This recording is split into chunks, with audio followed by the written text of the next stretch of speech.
I work for GE in Greenville, South Carolina. So I lead, from a technical perspective, a team of designers and engineers from a technical point of view, not from a management point of view, probably about 400 strong globally now. What does this mean to you, the Zero Files initiative, and what are the potential benefits you see that you could experience from your company? Maybe you could start, Jeff? Sure. The biggest problem I see in my world is CAD. So we do CAD for the majority of what we do. It's the basis of our drawings. It's the basis for how we communicate in three-dimensional space for what the parts are. And the big problem with that is, how do you collaborate on it? It's really very difficult to do, and we play all sorts of games to try to get out of it. When you're dealing with an assembly, you're building many relationships to other objects to bring them together. And when you're making an overall product, I mean, one of the examples that we have about this is we've got maybe 300 people collaborating on a product. So to me, the answer to it is really, you can't have it as a document anymore. It's got to be a database of those relationships. The number one engineering tool probably still in use today is Excel. Well, maybe PowerPoint. But Excel for the most part. And there's a lot of times when people need to collaborate and put different pieces of information in a large spreadsheet.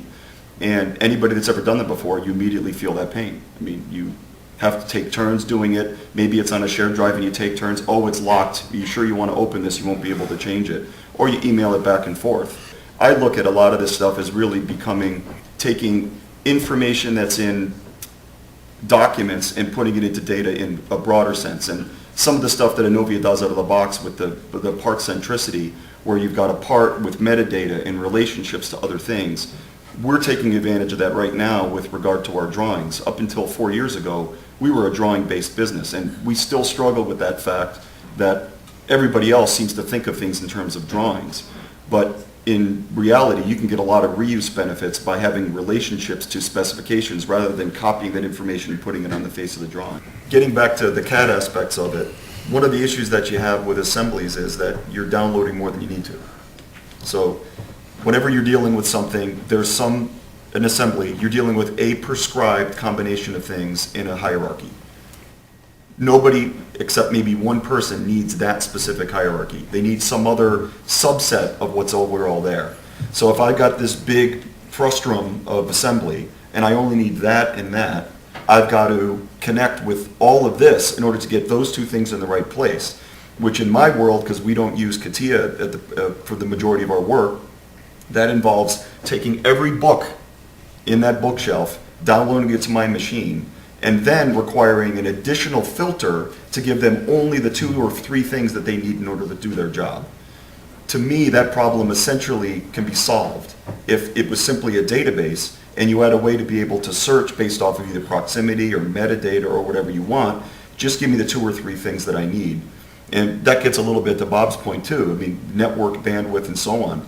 We're paying for that to come over the network for tons of people over and over again over the course of the day, and we're struggling to try to keep that stuff up to date.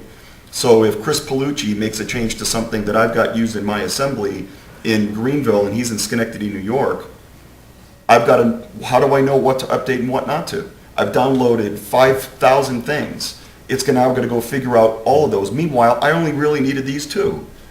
So to me, it needs to move away from managing those hierarchies to going to a database so you can get what you need and only what you need, and everybody gets their own view.